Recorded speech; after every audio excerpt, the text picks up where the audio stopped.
দিতে পারবেন? নাক কেটে দিতে পারবেন? আকৃতি বিকৃতি করতে পারবেন না। বিষ্ণু ইসলাম বললেন, খবরদার সীমা লঙ্ঘন করো না। যেখানে যুদ্ধে গিয়েছো ওই এলাকার শিশুদেরকে মেরো না, ওই এলাকার নারীদেরকে মেরো না, ওই এলাকার পাদ্রীদের গায়ে হাত তোলো না। সন্ন্যাসীতে যারা ইবাদত করে ওদের তো দোষ নাই, সিভিলিয়ান নাগরিক, তাদের গায়ে হাত তোলো না, খবরদার। গবাদি পশুর গায়ে হাত তুলবে না, এগ্রিকালচারাল প্রোডাক্ট জ্বালিয়ে দিও না। সুবহানাল্লাহ বিহামদি। কি রহমতের নবী ছিলেন। সীমা লঙ্ঘন যেন না করে বিষ্ণু ইসলাম অভিযান প্রেরণের আগে তিনি স্পষ্ট বলে দিতেন, খবরদার কেউ সীমা লঙ্ঘন করবে না। যারা তোমাদের বিরুদ্ধে অস্ত্র তুলেনি তাদের বিরুদ্ধে অস্ত্র তোলা যাবে না, কারণ ইন্নাল্লাহ লা ইউহিব্বুল মু'তাদিন, আল্লাহ তাআলা সীমা লঙ্ঘনকে পছন্দ করেন না। প্রিয় ভাইরা, তাহলে যে 7 শ্রেণীর ব্যক্তিকে আল্লাহ তাআলা পছন্দ করেন না তার প্রথমটা আমরা জেনে গেলাম, তারা কারা? সীমা লঙ্ঘনকারী। আমি কিন্তু প্রায় এরকম জিজ্ঞেস করব এবং সব শেষে আপনাদেরকে নিয়ে রিভাইজ করব। তাহলে 1 নম্বরে আমরা পেলাম তারা কারা? মেহেরবানি করে সবাই বলবেন একসাথে, তারা কারা? তারা সীমা লঙ্ঘনকারী, তারা তাদের লিমিট ক্রস করে, তাদেরকে আল্লাহ তাআলা পছন্দ করে না। সো আমরা আমাদের লাইফের সাথে একটু মিলিয়ে নেই যে আমরা আমাদের কোন ক্ষেত্রে সীমা লঙ্ঘন করি কিনা একটু খেয়াল করেন। আমার যে দায়িত্ব আছে আমি কি সীমা লঙ্ঘন করি কিনা? আমার স্ত্রী আমার দায়িত্বে, তার সাথে সীমা লঙ্ঘন করি কিনা? আমার ভাতিজা ভাতিজি অনেকের আছে ইয়াতিম, তার বাবা মারা গেছে, তার সব সম্পত্তির দায়ভার আমার উপর দেয়া, আমি ওইখানে তাকে ঠিকঠাক মতো সব দেই কিনা, সীমা লঙ্ঘন করি কিনা? হ্যাঁ, ক্ষমতা পেলে সীমা লঙ্ঘন করি কিনা? কি মনে হয় আমরা ক্ষমতা পেলে সীমা লঙ্ঘন করি কিনা? হ্যাঁ, করে করে হ্যাঁ, মানে যেখানে ডাক্তারের কাছে যেয়ে বলে, ডাক্তার সাহেব আমার এইখানে ফোড়া, সারা দেহের যেই কোনো জায়গায় ধরতে পারেন, এইখানে ধরেন না। তো এইখানে না ধরলে ভালো হবে?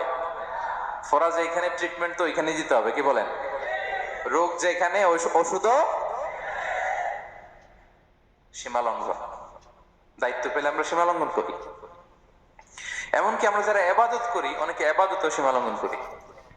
ইবাদতেও না, ভারসাম্য থাকতে হবে, পরিমিতি বোধ থাকতে হবে। এবং মজার ব্যাপার হচ্ছে আল্লাহ তাআলা দোয়া এবং জিকিরের ক্ষেত্রে এই কথাটা উল্লেখ করেছেন যে তোমরা দোয়া জিকিরের ক্ষেত্রে সীমা লঙ্ঘন করো না। আল্লাহ তাআলা বলেন, উদউ রাব্বাকুম তাদাররুআ ওয়া খুফিয়া ইন্নাহু লা ইউহিব্বুল মু'তাদিন। তোমরা আল্লাহকে ডাকো কেমন ভাবে? তাদাররুআ ওয়া খুফিয়া, সবিনয়ে গোপনে, সবিনয়ে ডাকো, চুপিসারে ডাকো, গোপনে গোপনে ডাকো, অল্প আওয়াজে ডাকো। কারণ কি? ইন্নাল্লাহ লা ইউহিব্বুল মু'তাদিন, আল্লাহ সীমা লঙ্ঘনকারীদেরকে পছন্দ করেন না। তাহলে আপনি যদি দোয়া করেন আল্লাহর কাছে, যখন জিকির করবেন বিনীতভাবে, চুপিসারে, সবিনয়ে, বিষ্ণু ইসা ইসলাম যেভাবে শিখিয়েছেন ওইভাবে জিকির করবেন। নাকি জিকির করতে করতে মানুষের কাঁধে উঠবে না? উঠবেন না? ওঠে ওঠে, হ্যাঁ ওঠে। দেখেন আল্লাহ তাআলা যেইখানে 3 ফোঁটা দেওয়া দরকার 3 ফোঁটা, যেখানে 1 ফোঁটা ওইখানে 1 ফোঁটা দেয়। আল্লাহ তাআলা ইন্নাহু লা ইউহিব্বুল মু'তাদিন, আল্লাহ সীমা লঙ্ঘনকে পছন্দ করেন না। এই কথাটা ঢুকাইছে কোথায়? দোয়া আর জিকিরের মধ্যে। কারণ আল্লাহ জানে আল্লাহর কিছু বান্দা থাকবে তারা দোয়া এবং জিকিরের সময় কি করবে? সীমা লঙ্ঘন করবে। মাঝে মাঝে কিছু ভিডিও ক্লিপসে দেখা যায় জিকির করতে করতে আরেকজনের কাঁধের উপরে, যিনি জিকির পরিচালনা করতেছে তার মাথার উপরে। এখন আমি ওয়াজ করতেছি, আপনি যদি লাফাইতে লাফাইতে এসে আমার উপরে পড়েন, হ্যাঁ, মাইকের উপরে যদি এসে পড়েন, আমার অবস্থা হবে কি? লাফাতে লাফাতে উপরে উঠে যায়, নিজে ইনজুর্ড হয়, পাশের শ্রোতাকে ইনজুর্ড করে, যিনি আলোচনা পরিচালনা করতেছে তাকে ইনজুর্ড করে। এরকম আছে না নাই? ইন্নাহু লা ইউহিব্বুল মু'তাদিন, আল্লাহ তাআলা সীমা লঙ্ঘনকে পছন্দ করেন না। তাহলে আমাদের প্রত্যেকের উচিত আমাদের লিমিট জানা, আমরা যেন আমাদের কখনো লিমিটকে ক্রস না করি। প্রিয় ভাইরা, এটা প্রতিটি ক্ষেত্রে, ইভেন ইবাদতে আমরা যেন সীমা লঙ্ঘন না করি। এই পয়েন্টটা মনে থাকবে আপনাদের? আচ্ছা, তাহলে 2 নম্বরে আমরা চলে যাই। 2 নম্বরে যে শ্রেণীকে আল্লাহ তাআলা পছন্দ করেন না তারা হচ্ছে জালিম বা অত্যাচারী। জালিম বা অত্যাচারী, যারা জুলুম করে তাদেরকে আল্লাহ তাআলা পছন্দ করেন না। আল্লাহ তাআলা বলছেন, فأما الذين كفروا فأعذبهم عذابا شديدا في الدنيا والآخرة وما لهم من ناصرين। যারা দুনিয়াতে কুফরি করবে কঠিন শাস্তি দুনিয়াতেও আখিরাতেও। وأما الذين آمنوا وعملوا الصالحات فيوفيهم أجورهم, আর যারা ঈমান আনবে সৎকর্ম করবে তাদের প্রতিদান আমি আল্লাহ বুঝিয়ে দেব। ওয়াল্লাহু লা ইউহিব্বুয যালিমিন, তবে জেনে রেখো আল্লাহ তাআলা জালিমিনদেরকে পছন্দ করেন। তাহলে 2 নম্বরে পাওয়া গেল কাদেরকে পছন্দ করে না। আপনি যদি কারো প্রতি জুলুম করেন তাহলে আপনি জালেম, সে হচ্ছে মাজলুম। সে কি মাজলুম। মজলুম আপনার ক্ষমা না করলে আল্লাহ তাআলা আপনার ক্ষমা করবে না। মজলুম যদি ক্ষমা না করে আল্লাহ তাআলা কঠিন কালো আপনাকে ক্ষমা করবে না। এজন্য জুলুম যেন আমরা কখনো না করি প্রিয় ভাইরা। জুলুম শুধু আল্লাহ তাআলা আমাদের উপরই হারাম করেনি, আল্লাহ নিজের উপর হারাম করছে। জুলুম শুধু আমাদের জন্যই হারাম না, আল্লাহর জন্য হারাম। আল্লাহ তাআলা বলেন হাদিসে কুদসিতে, ইয়া ইবাদি, হে আমার বান্দারা, ইন্নী হারামতু যুলমা আলা নাফসি, আমি জুলুমকে আমি আল্লাহ নিজের উপরে হারাম করেছি। ওয়া জাআলতুহু বাইনাকুম মুহাররামা, এবং এই জুলুমকে তোমাদের উপর হারাম করেছি। ফালা তাযালামু, তোমরা একে অপরের উপর জুলুম করো না। জুলুম শুধু আমাদের উপরই হারাম না, আল্লাহ নিজের উপর হারাম করেছেন। তাহলে জুলুমের সাথে কি মুমিনের কোনো সম্পর্ক থাকতে পারে? পারে না। এবং আল্লাহ তাআলা কখনো কোনো বান্দার উপর জুলুম করেন না। ওয়া আন্নাল্লাহা লাইসা বিযাল্লামিন লিল আবিদ, তিনি তার বান্দার উপর জুলুম করেন না। কোনোভাবেই যেন জুলুম না হয়ে যায়, এজন্য আল্লাহ তাআলা কিয়ামতের দিন মাওয়াজিনাল কিসত, ন্যায়ের মানদণ্ড তিনি প্রতিষ্ঠা করবেন, যাতে একটু ভুল না হয়ে যায়, জুলুম না হয়ে যায়। আমরা মাঝে মাঝে যে দোকান থেকে বস্তায় বস্তায় চাল নিয়ে আসি না, চাল দেখা যাবে যে 1 মণ চাল হয়তো সামান্য একটু কম হইতে পারে, সামান্য একটু বেশি হইতে পারে, এরকম হয় না? দেখবেন যে দিছে 10 কেজি, বাসায় এসে দেখবেন যে 10 কেজির চেয়ে একটু বেশি, একটু সামান্য বেশি কয়েক গ্রাম, অথবা 10 কেজির চেয়ে সামান্য কয়েক গ্রাম কম, এরকম হয়ে যায় না? মানুষ তো আমরা, কি বলেন? কিন্তু আল্লাহর নিক্তি পাল্লায়, মিজানের পাল্লায় এরকম হবে নাকি? হবে? হবে? আল্লাহ বলে না, মাওয়াজিনাল কিসত, ন্যায়ের মানদণ্ড সেটা। ফামাইয়া আমাল মিসকালা যাররাতিন খায়রান ইয়ারা, যাররা পরিমাণ ভালো করেছো তো সেটাও ওজন দেয়া যায় ওই পাল্লায়। সুবহানাল্লাহ পড়বেন না? ফামাইয়া আমাল মিসকালা যাররাতিন শাররান ইয়ারা, অনুপরিমাণ খারাপ করেছো সেটাও ওজন দেয়া যায়, কারণ ওয়া আন্নাল্লাহা লাইসা বিযাল্লামিন লিল আবিদ, তিনি বান্দার উপর জুলুম করেন না। তিনি এমন পাল্লা দিয়েছে যাতে জুলুম না হয়। আমাদেরটাই ভুল হয়ে যেতে পারে, ওনারটাতে ভুল হলে চলবে না, কেউ জিতে যাবে, ঠকে যাবে, কি বলেন? জাররা কাকে বলে? জাররা, জাররা মানে এত ছোট জিনিস, এত ক্ষুদ্র জিনিস যেটা খালি চোখে দেখা যায় না। বাংলাদেশের উদাহরণ দিলে বুঝতে পারবেন ভালো। বাংলাদেশের শীতের সিজনের কথা মনে আছে আপনাদের? না মালয়েশিয়া এসে সব খাই ফেলাইছেন? হ্যাঁ, মালয়েশিয়া তো সারা বছর গরম, সারা বছর বৃষ্টি, শীত হয় না তো। বাংলাদেশের শীতের সিজনে টিনের ঘর যাদের থাকে, মনে আছে কিনা জানি না আপনাদের, ওই টিনের চালে যদি ছিদ্র থাকে, শীতের দিন টিনের চালে যদি ছিদ্র থাকে, তাহলে মাঝে মাঝে দেখবেন ওই চিকন ছিদ্রটা দিয়ে সূর্যের একটা আলো ঘরের ভিতরে ঢুকে। মনে পড়ে? টিনের চালে ছিদ্র, চিকন এই ছিদ্রটা দিয়ে সূর্যের একটা চিকন রশ্মি নিচে পড়ে।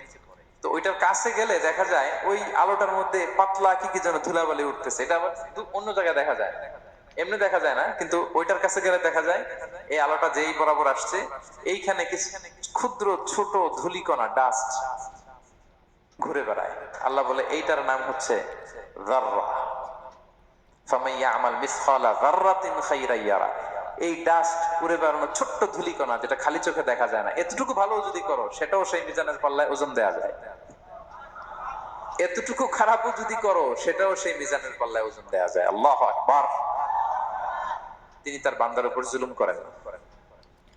জুলুম তিনি নিজের উপর হারাম করেছেন, আমাদের জন্য কি করেছেন? হারাম করেছেন। এবং বিষ্ণু ইসলাম আরো ভয়ঙ্কর কথা বলেছেন। তিনি বলেছেন, মান যালামা কিদা শিবরিন মিনাল আরদি তুবিকাহু মিন সাবঈ আরাদিন, কেউ যদি জুলুম করে তার ভাইয়ের 1 বিঘত পরিমাণ জমি খায়। 1 বিঘত চিনেন তো? এই যে আমার এই আঙ্গুল থেকে এই আঙ্গুলটা, এটা টান টান করলে যতটুকু জায়গা, এটা বলে 1 বিঘত। শিবের আরবিতে বলে শিবের। হ্যাঁ, মান যালামা কিদা শিবর, বিষ্ণু বলেন এই 1 শিবর, 1 বিঘত জমি যদি কেউ অন্যায় ভাবে জুলুম করে তার ভাইয়ের কাছ থেকে খায়, কিয়ামতের দিন তুবিকা আলাইহি সাবউ আরাদিন, এই 7 জমিনকে আল্লাহ তাআলা তার ঘাড়ে চাপাবে। খা এবার, খা।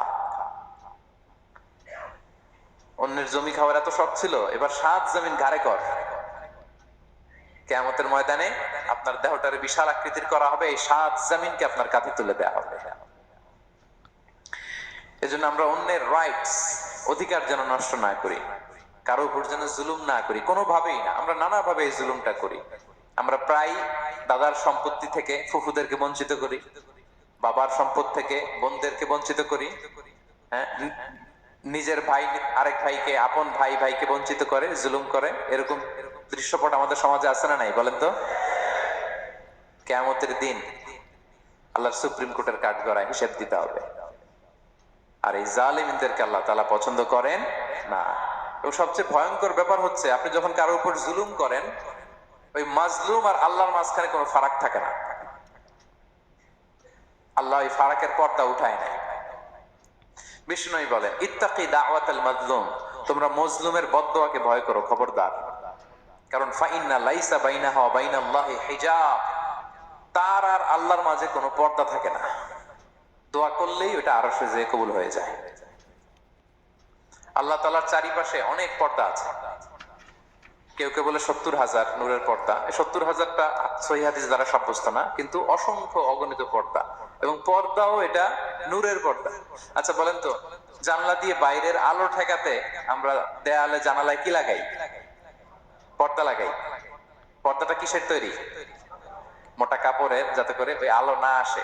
কিন্তু আল্লাহর চারদিকে যে পর্দা, ওই পর্দাটা কিসের? নূরের, আলো। ওনার পর্দাই আলো দিয়ে তৈরি। সুবহানাল্লাহ বললেন না? বিষ্ণু বলেন, ইত্তাকি দাওয়াতাল মাজলুম, মজলুমের বদদোয়াকে ভয় করো। ফাইন্না লাইসা বাইনাহা ওয়া বাইনাল্লাহি হিজাব, কেউ যখন মজলুম হয়ে কেঁদে বদদোয়া করে, তার আর আল্লাহর মাঝে ওই পর্দা থাকে না। বদদোয়া করছে, ডাইরেক্ট কবুল। খবরদার আমার পেনাঙ্গের ভাইয়েরা, আমরা যেন জালিম না হই। In it's any form, operation in it's any form, যেই কোনো ভাবে, যেই কোনো ক্ষেত্রে, যেই কোনো ধরনের হইতে পারে জুলুম। কাউকে আপনি ছোট্ট কোনো কাজে ঠকালেন, বন্টন নীতিতে ঠকালেন, হ্যাঁ, জমি মেরে দিয়ে ঠকালেন, আমানত মেরে দিয়ে ঠকালেন, ইন ইটস এনি ফর্ম যদি জুলুম করে থাকেন, খবরদার। মজলুমের কান্না কখনো বৃথা যায় না। মজলুমের কান্না কখনো বৃথা যায় না। জীবনের কোনো না কোনো সময়ে এর প্রায়শ্চিত্ত আপনাকে করতে হবে। জীবনের কোনো না কোনো সময়ে এর প্রায়শ্চিত্ত করে আপনাকে মরতে হবে। তাহলে কোন বিশ্বাসী কি জালিম হতে পারে? কারণ ইন্নাল্লাহা লা ইউহিব্বুল যালিমিন, আল্লাহ তাআলা জালিমদেরকে পছন্দ করেন না। তাহলে জুলুমের সাথে আমাদের কোনো সম্পর্ক আছে? হ্যাঁ, কোনো সম্পর্ক আছে। তাহলে দুই শ্রেণীর ব্যক্তির কথা আমরা জানলাম যাদেরকে আল্লাহ পছন্দ করেন না। এক নাম্বার, প্রথমটা কি ছিল? সীমা লঙ্ঘনকারী, লিমিট যে ক্রস করে, ইন্নাল্লাহা লা ইউহিব্বুল মুআতাদিন। দুই নাম্বারে কি জানলাম? হ্যাঁ, জালিম, অত্যাচারী, অপ্রেসর। অপ্রেসরকে আল্লাহ তাআলা পছন্দ করে না। তাহলে এই দুইটারে আমরা নো বলে দিলাম আজকের কনফারেন্স রুমে। আওয়াজ করে বলেন তো সবাই, নো। এই লিমিট ক্রস আর জুলুম, নো, চলে গেছে।